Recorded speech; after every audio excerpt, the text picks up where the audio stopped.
அஸ்ஸலாமு அலைக்கும் வரஹ்மத்துல்லாஹி வபரகாத்துஹு. எங்களுக்கு எல்லாருக்கும் தெரியும், தௌலத் இலையில ஒரு புள்ளையோடு ஸ்கூல் புள்ளையோடு கடத்தப்பட்டது. அந்த சந்தர்ப்பத்துல இந்த புள்ள அதை காப்பாற்றுறதுக்கு முயற்சி செஞ்சு மிச்சம் காயங்களோட இன்னைக்கு ஊட்டிக்கிறாரு. இப்படி ஆக்கள் சமுதாயத்துல புகழப்படணும். அதே மாதிரி இதை மாதிரி சமுதாயத்துல இன்னும் ஆக்கள் உருவாகணும். அந்த அடிப்படையில நாங்க அக்குர்நலிங் வந்திரோம். இவருக்காக குரூப்ல நாங்க போட்டிருந்தோம்.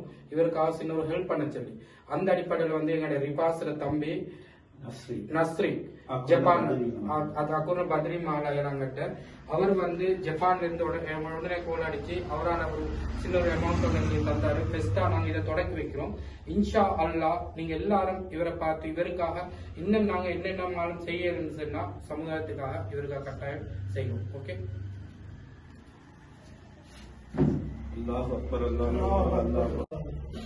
அடுத்தது முக்கியமான ஒரு விடயம் தான் எங்கட அக்குர்னு மற்றது கண்டி எல்லாம் ஒரு ஒரு குடும்பம் மாதிரி தான் எல்லாரும்.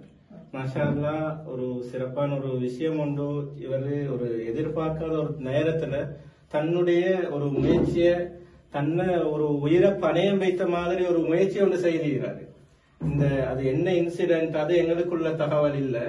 இந்த விடயம் நாங்க எதை வச்சு அவதானிச்சோம்னா, இது அக்குர்னையோட தொடர்புள்ள ஒரு வாலிபர் எங்க சகோதரர் ஷஃபான் சொல்லக்கூடிய வயரிங் செய்யக்கூடிய சகோதரரோட இந்த வாலிபர் 7 வருடமாக வேலை செஞ்சு கொண்டிருக்கிறாரு, சிறப்பாகவும் நம்பிக்கையாகவும்.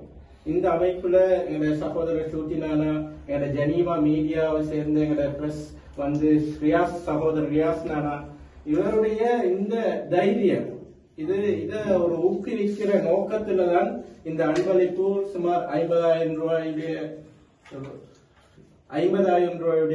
ஒரு அன்பளிப்பை சகோதரர் பத்ரியின் மஹல்லாவை சேர்ந்த அக்குரனை நஸ்ரி அவர்கள் ஜப்பானில் இருந்து உடனடியாக ஒரு வார்த்தை சொன்ன உடனே දවුලකල ඔගොල්ලන්ට දන්නවා මාධ්‍යයෙන් සමහර මාධ්‍යයෙන් ගියා පෙර ගැනීම ඉස්කෝල 9 එක්කෙනෙක් ඇවිල්ලා පෙර ගැනීම එනකොට මේ මල්ලි තමයි උත්සාහ කරලා කොහොමරි බේරන්න බැලුවා. ඒක බේරන්න බැරි වුණා. එතකොට එතනම අපි අකුරෙන් ඉඳලා ආවේ අපිට එතනම ප්‍රදේශ අදාළ නැහැ. ජාතියක් අදාළ නැහැ. සාමාන්‍යයෙන් ලංකාවේ එන කවුරුනොත් මේ වගේ මිනිස්සුන්ට මොටිවේෂන් කරන එක තමයි අපේ යුතුයකම. ඒක තමයි අපි අකුරෙන් ඉඳලා ඇවිල්ලා අපේ ජපාන් රටේ ඉන්න එකන ඇවිල්ලා 50,000 සල්ලි මුදලක් දුන්නා අපේ චූටි මාතියට.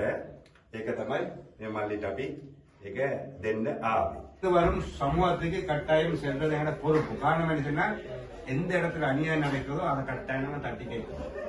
இந்த வயதை கூட கொஞ்சம் அந்த நடந்த இன்சிடென்ட்டை கொஞ்சம் விவரமா தெரியும். நேற்று காலைல 7 மணிக்கெல்லாம் பேசிடுவேன். 7 மணி 6:30 போறேன். நேற்று கொஞ்சம் லேட் ஆயிடுச்சு போறது. 7 சிடி பஸ் வந்துச்சு. அதனால நான் இந்த இன்டர்வியூட எப்பவுமே அந்த தியா ஸ்கூல் வண்டிக்கிறாங்க. அதுக்குள்ளே போவாங்க. ஐந்தரை போக நானே இப்போ மீறியா இல்லை. இப்போ நான் இன்னொருத்தர் ஒரு அங்கல் ஒன்று இருந்தாரு, அவரோட பேசிக்கொண்டிருந்தேன். மாமாவோட பேசிக்கொண்டியோட அதுக்குள்ள 2 பேரும் போனாங்க. கூட நான் பேசிக்கொண்டு கொஞ்சம் முன்னே போய்த்த கூட கருப்பு வேணும்னு வடிவம் நிப்பாட்டிட்டு ஒருத்தன் இறங்கி புள்ளே போய் பாட்டி பிடிச்சான். பிடிச்சி பால் கொடுத்து இருந்து எடுக்கிறத கூட கண்டோடனே ஓடி போயிட்டேன். எப்படி அவனை விசில் அடிச்சு வெளியே போட்டு பிள்ளைக்கு மேலதான் கொடிய